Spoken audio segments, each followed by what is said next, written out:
Assalamualaikum, hai Jamal MA di sini. Alright, kali ini saya kongsikan kepada anda tentang fuel pump. Okey, sebelum saya buka ni, okey, kereta saya sebelum ni mengalami masalah, okey, engine stall. Engine stall ni maksud dia engine kita tiba-tiba mati. Tetapi check light engine tidak menyala. Ini masalah saya. So saya anggap ataupun saya fikir masa tu, okey, ada kebocoran vacuum di engine. Tetapi sebelum saya cek engine, sebelum saya buka engine, okay, saya tergerak hati untuk cek fuel pump system saya. Okay, fuel pump ni adalah sistem, okay, yang menghantar minyak dari tangki daripada fuel tank ke engine. Okay, yang ni dipanggil internal fuel pump. Okay, sebab pump ni berada di dalam tangki petrol. Okey, dan saya buka lah benda ni kan. Saya buka. Agak payah jugalah buka. Kita perlu buka seat. Okey, dan kita perlu buka cover. Cover apa ni? Assembly ni. Okey, kemudian barulah kita boleh akses kepada assembly ni. Dan kita boleh tanggalkan. So, kenapa check engine light saya tidak menyala? Okey, saya syak. Salah satunya sebab adalah disebabkan sensor ni. Okay, ini adalah sensor. Sensor ni dia akan mengesan apabila flow fuel kita tidak berapa kuat. Okay, sensor ni dia akan hantar signal ke ECU dan ECU akan bagi signal ke mana-mana indikator di dashboard dan kita akan melihat engine check light akan menyala. Jadi saya agak yang ni memang rosak. Okay. So jika engine anda tiba-tiba stall, okay, okey, kemudian tiada indikator menyala, mungkin salah satunya disebabkan ini. Okey. Okey, kalau kereta auto engine terus tiba-tiba mati. Okey, engine terus tiba-tiba mati. So, masalah yang paling berat ialah okey, brake kita tidak akan kuat. Jadi amat bahaya. Tetapi kalau kereta manual saya ingat tidak ada masalah lagi lah sebab kita boleh pump clutch, pump minyak dan sebagainya kan. Kita masih ada peluang lah untuk hidupkan engine time kereta masih bergerak. Tapi kalau kereta auto dia agak payah sedikit. Selepas saya tanggalkan assembly ni, okay, dan saya melihat fuel filter saya sangat kotor. Kemudian saya bercadang untuk gantikan dengan yang baru. Okay.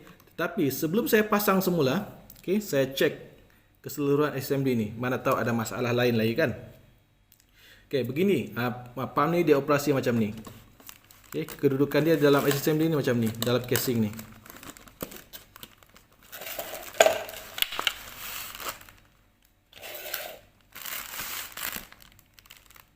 Okey.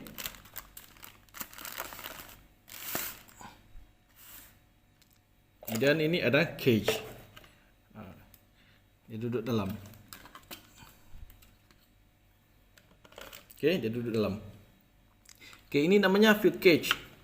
Okey, fuel cage ni kegunaan dia untuk menghalang petrol kita daripada bergerak ke depan, bergerak ke belakang, bergerak ke kiri ataupun bergerak ke kanan semasa kita sedang memandu.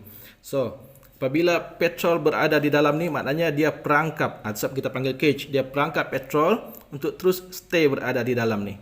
Okay. So apabila kita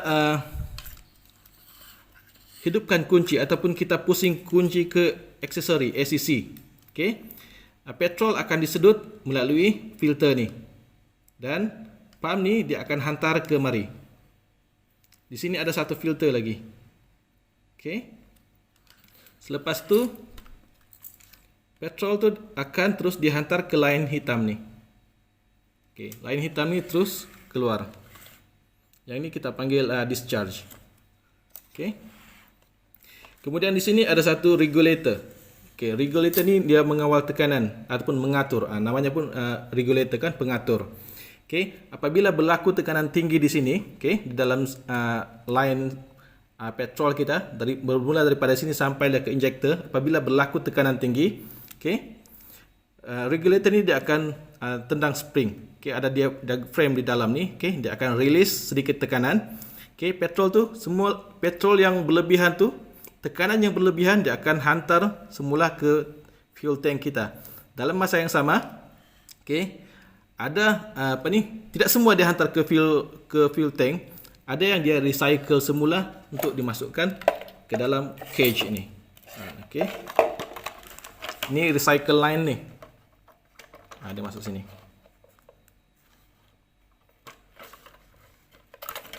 Okey, dan dia keluar sini. Okey. Kalau tengok dalam filter ni, okey, dalam ni ada filter kan seperti saya cakap tadi. Kita tengok warna hitam sangat ketara kan? Okey, warna hitam sangat ketara. Maknanya filter saya ni sangat kotor. Okey. So, walaupun saya tukar di sini bukan filter, di sini strainer. Okey.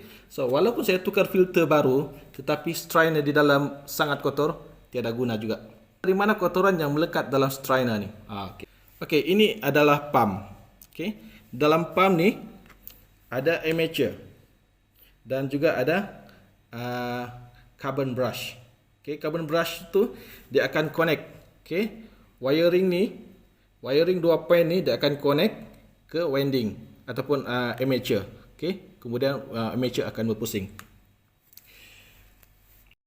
Semasa armature berpusing, dalam masa yang sama ia juga akan menghakis carbon brush. So, hakisannya tu akan menjadi habuk. Okey, akan menjadi habuk dan akan terperangkap di sini. So ini bukan kotoran daripada tangki. Kotoran yang datang daripada carbon brush tu. Okay. So bila kita tengok strainer kotor, dia bukan setakat kotor. Ini juga menggambarkan bahawa kita punya carbon brush di dalam pump ni sudah sangat pendek. Dan kalau kita ganti pun, okay, kalau kita ganti motor baru tetapi di sini masih kotor, tidak ada guna juga. So penyelesaian yang paling terbaik, kita ganti satu set. Kita ganti satu set. Pump ni, petrol akan lalu, okay, di tengah-tengah ni. Okay, dia akan lalu di tengah-tengah. Dalam masa yang sama, dia juga menyejukkan kita punya pump.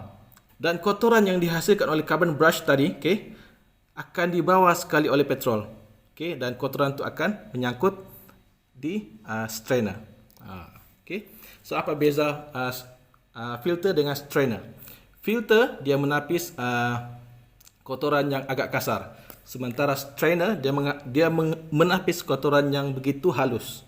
Alright. Jadi jangan terkejut melihat kotoran yang berada di strainer anda. Okay, itu tidak semestinya kotoran yang datang daripada fuel tank, tetapi berkemungkinan dan sudahlah pasti datang daripada carbon brush motor pump kita. Alright, mungkin ada yang bertanya, bila masa sesuai kita perlu tukar semua sistem ni, okay? Fuel pump system. Seperti yang saya cakap tadi, apabila fuel pump kita masalah, enjin kita akan stall. Okay? Semasa kita memandu, enjin tiba-tiba mati. Sebab ini saya alami sendiri. Apabila enjin mati, semasa kereta bergerak, brake kita akan menjadi berat. Dan ini sangat berbahaya kepada semua pemandu. Betul tidak? So, pendapat saya, bagi anda yang memiliki kenderaan berumur 10 tahun ataupun 15 tahun, saya galakkan anda tukar. Walaupun pump anda ataupun fuel pump system anda belum mengalami masalah. Maksud saya, sebelum anda mengalami masalah, baik tukar awal. Dan kos pula, okay? Saya tidak boleh cakap teruslah hargakan sebab kita akan membunuh kawan-kawan punya bisnes. Okay. Saya boleh bagi anggaran, anda perlu sediakan bajet sekitar 600 ke 800. Okay, sebab yang ini harga pun boleh tahan juga kalau yang ori kan. Okay. Saya galakkan juga anda pasang yang ori. Sebab kita pasang ori kah, kita pasang kopi kah, kita tetap akan buat kerja yang sama, buka dan pasang. Kan? So kalau kita pasang yang bukan ori, 2-3 bulan akan datang dia akan rosak juga. So tidak ada menambahkan beban lagi kan. Okay, kita keluarkan belanja 2-3 kali. Tetapi bila kita pasang yang ori, insya-Allah ada jaminan dan ketahanan dia pun insya-Allah dipercayai. Okay, jangka masa buat. Okay, kalau anda hantar ke bengkel yang komplit, yang pengalaman mekanik pun ataupun foreman yang sudah pengalaman, mungkin di bawah 1 jam, mungkin di bawah 30 minit boleh settlekan benda ni.